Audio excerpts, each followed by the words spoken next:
मैं आजाद news channel की team को मैं आभार व्यक्त करता हूं कि आप इस घड़ी में भी, जो कोरोना महामारी की घड़ी है, इस आपदा के काल में आप लोगों ने बहुत मेहनत और जिम्मेदारी पूर्वक अपने कर्तव्यों का निर्वहन किया। और अब ये जो चीन और भारत की सीमा पर चीन ने शर्मनाक हरकत की है, इसकी मैं कड़े शब्दों में भर्त्सना करता हूँ। और ये हमारे लिए दुख की घड़ी होने के साथ साथ एक शौर्य के प्रतीक के रूप में भी इस घटना को याद किया जाएगा कि जब हमारे सैनिक गलवान घाटी में अपनी सीमाओं की मुस्तैदी से चौकसी कर रहे थे, तो चीन के सैनिकों ने घात लगाकर अकारण उन पर हमला किया और हमारे वीर जवानों ने अपनी जान की परवाह न करते हुए अपने प्राणों को इस देश की पावन भूमि की अस्मिता को, इस देश की पावन भूमि की सीमाओं की रक्षा के लिए न्यौछावर किया है। मैं अपने अमर शहीद जवानों को भावभीनी श्रद्धांजलि अर्पित करता हूं कि उनका ये बलिदान आने वाली युवा पीढ़ी को देशभक्ति के लिए प्रोत्साहित करेगा। और ये जो चीन ने एक कह सकते हैं धोखे की रणनीति अपनाई हमारे सैनिकों को, उस पर भी हमारे वीर जवान अपनी वीरता से भारी पड़े। और अगर हमारे 20 जवान वहाँ शहीद हुए तो हमारे उन 20 जवानों ने चीनी सैनिकों के दांत खट्टे किए। जो अपुष्ट और पुष्ट समाचार माध्यमों से खबरें पता चली हैं कि वहाँ लगभग 1500-1600 चीन के जवान थे और हमारे 400 जवान थे। और वो जवान 1500-1600 जवानों पर भारी पड़े और शून्य से भी नीचे तापमान में उन्होंने चीनी सैनिकों को कड़ा सबक सिखाया और लगभग 43 चीनी सैनिकों को उन्होंने मजबूर कर दिया वहाँ पर अपनी वीरता शौर्य से उनके जो चीनी सैनिकों के दांत खट्टे करते हुए हमारे वीर जवानों ने उनसे अपने 20 शहीदों की शहादत का बदला लिया और हमने 20 के बदले उनके 43 सैनिकों को जो है उस युद्ध में परास्त किया। अच्छा भाटी जी, भारत का चीन से व्यापार जो है $43 बिलियन का है और इसी को ध्यान में रखते हुए भारत सरकार रेलवे मंत्रालय ने जो चीन को ठेके देते वो रद्द कर दिए हैं और BSNL ने भी ठेके रद्द कर दिए हैं।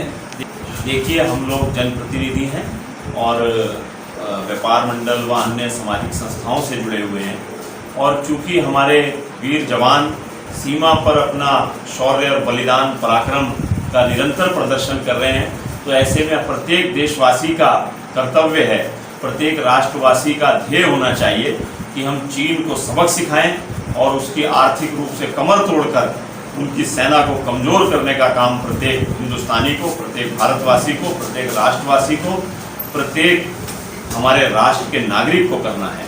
और इसी श्रृंखला में जो क्योंकि ये अंतर्राष्ट्रीय व्यापार जगत की शर्तें होती हैं, कुछ लोग हमारे मित्र कहते हैं, एक मैं देख रहा था फेसबुक पर भी और समाचार पत्रों में भी, वो कहते हैं कि सरकार कहती है बहिष्कार करो, क्यों नहीं खुद रोक लगा देती चीनी सामान पे। ये वर्तमान अंतर्राष्ट्रीय शर्तों के हिसाब से ये ऐसा संभव नहीं है। और चूँकि अंतर्राष्ट्रीय व्यापार में हमने संधियाँ की हुई हैं, कोई भी देश किसी राष्ट्र को प्रतिबंधित नहीं कर सकता क्योंकि उसके बहुत कड़े मानक होते हैं। तो इसलिए हमारे राष्ट्रवासियों को स्वयं संकल्प लेना होगा, स्वयं में एक दृढ़ निश्चय करना होगा कि हम चीनी सामानों का बहिष्कार नहीं, प्रयोग ना करें। बहिष्कार तो इस रूप में नहीं कर सकते कि चीन का सामान मार्केट में आ गया तो बहिष्कार का अर्थ होता है कि भाई हम उससे दूरी बना लें। हमें तो प्रयोग नहीं करना। जब प्रयोग नहीं करेंगे तो वहाँ से सामान आयात नहीं होगा। जब सामान आयात नहीं होगा तो हमारी बहुमूल्य जो भारतीय मुद्रा चीन में जा रही है उसकी बचत होगी। और मैं अपने सभी मित्रों से अनुरोध करता हूँ कि वह चीनी सामान का, चीनी मोबाइल ऐप्स का, चीनी रॉ मटेरियल का अधिक से अधिक कोशिश करें कि प्रयोग ना करें।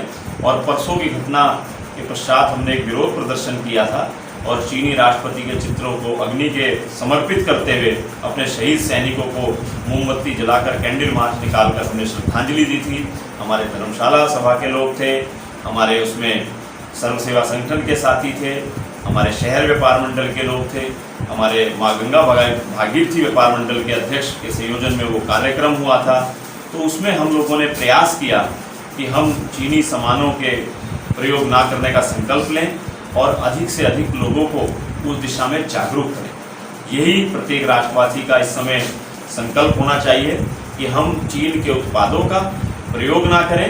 और मैंने तो संकल्प लिया है, और मेरे परिवार ने और मेरे मित्रों ने, कि हम चीन के किसी सामान का प्रयोग नहीं करेंगे भविष्य में। अच्छा भाटी जी, क्षेत्र में सफाई व्यवस्था के बारे में क्या कहेंगे? जो लोग सड़कों में कूड़ा वगैरह फेंकते हैं, गंदगी करते हैं, क्या कहना चाहेंगे? देखिए, सफाई व्यवस्था जो है वो नगर निगम का कार्य है, लेकिन कोरोना महामारी के चलते अनेक बाधाएं थी। उसके बाद भी हमारे सफाई कर्मियों ने अपनी जान की परवाह ना करके, और हम लोग 2.5-3 महीने गली गली मोहल्ले मोहल्ले क्षेत्र में घूमते रहे। जब लोग घर से बाहर नहीं निकल रहे थे, लोग अपने घर में भी नहा धो के घुसते थे, हम लोगों ने गली गली में जाकर छिड़काव किया, और हमने एक प्रयास किया कि हम अपने वार्ड को, अपने क्षेत्र को, अपने जो हमारा पावन धरती हरिद्वार की है, इसको हम साफ सुथरा रखें, और कोई भी कोरोना का यहाँ पे प्रसार ना हो, डेंगू का प्रसार ना हो, मलेरिया का प्रसार ना हो। इसके दृष्टिगत हमने जो है सेवा की, और हमारे सफाई कर्मियों ने बहुत शानदार कार्य किया। और रही बात छिड़काव की, कूड़ा निस्तारण की, तो वो निरंतर एक प्रक्रिया है, चलती है। लेकिन मैं लोगों को भी आह्वान करूँगा कि आप लोग भी जागरूक होइए। ये शहर आपका है, ये गलियाँ आपकी हैं, ये मोहल्ले आपके हैं। मात्र पार्षद या नगर निगम के कर्मचारी की जिम्मेदारी नहीं होती। कई बार हम देखते हैं कि हमारा कर्मचारी सफाई करके गया, हमारे कूड़े KRL जो कंपनी कूड़ा उठाती है उसको जिम्मेदारी है, वो कूड़ा उठाते हुए गए, उसके बाद हम घर से निकले और हमने सड़क पे कूड़ा फेंक दिया। फिर लोग कहते हैं ये सारा दिन कूड़ा सड़ रहा है। तो हमें भी जिम्मेदारी से समय पे कूड़ा निस्तारण करना चाहिए, और हमें एक भाव रखना चाहिए कि ये शहर जिस प्रकार हम अपने घर आंगन की सफाई करते हैं, उसी प्रकार हम अपनी गलियों की भी सफाई रखें। और हम इस दिशा में निरंतर प्रयत्नशील हैं। और अपने पार्षद कार्यकाल में मैंने प्रयास किया कि मैं अपने क्षेत्र में अधिक से अधिक जन सुविधाओं का विस्तार करूं, चाहे पानी की लाइन हो, चाहे सीवर की लाइन हो, चाहे सड़कों का निर्माण हो, हमने सब किया। और भूमिगत लाइन हमारे पूरे क्षेत्र में बिछ रही है, पानी की नई लाइन 6 इंची की हमारे क्षेत्र में बिछ रही है। और सफाई व्यवस्था पर भी हम लोग निरंतर ध्यान दे रहे हैं, चाहे छिड़काव कराना हो, धुएँ का प्रवाह कराना हो। हम लोग कोशिश करते हैं कि क्षेत्र हमारा साफ़ सुथरा रहे, हरा भरा रहे, और इसमें आपके चैनल का हमें बहुत सहयोग मिलता है।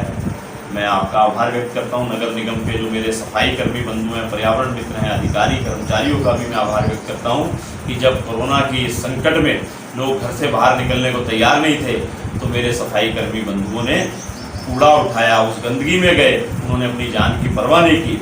और मैंने भी प्रयास किया कि मैं 3 महीने तक गली गली घर घर घूमता रहा, छिड़काव कराता रहा। एक भी दिन हम लोग घर नहीं बैठे। उसी का सुखद परिणाम है कि हमारा क्षेत्र कोरोना मुक्त रहा। कोई किसी भी नागरिक को कोरोना नहीं हुआ। कुछ लोग बाहर से आए थे जो संक्रमित थे, उनका भी इलाज हुआ, वो लोग भी ठीक हो गए और लोग होम क्वारंटाइन रहे। अच्छा, संग जुड़े आपका बहुत बहुत धन्यवाद। मैं विशेष रूप से मिश्रा जी आपके चैनल का आभार व्यक्त करता हूँ। कैमरामैन उमेश मिश्रा जी, वरिष्ठ आपके जो पत्रकार हैं, संपादक हैं देवेंद्र गिरी जी, और इस चैनल के सब सर्व व्यवस्था जो देख रहे हैं हमारे छोटे भाई सूरज वर्मा जी, मैं आपकी पूरी टीम को बधाई देता हूं कि आपका चैनल नई ऊंचाइयों को छुए और निष्पक्ष समाचारों को और जनता की समस्याओं को लोगों तक पहुंचाए। और इसमें हमारा सदैव आप लोगों को सहयोग रहेगा। जय हिंद, जय भारत माता।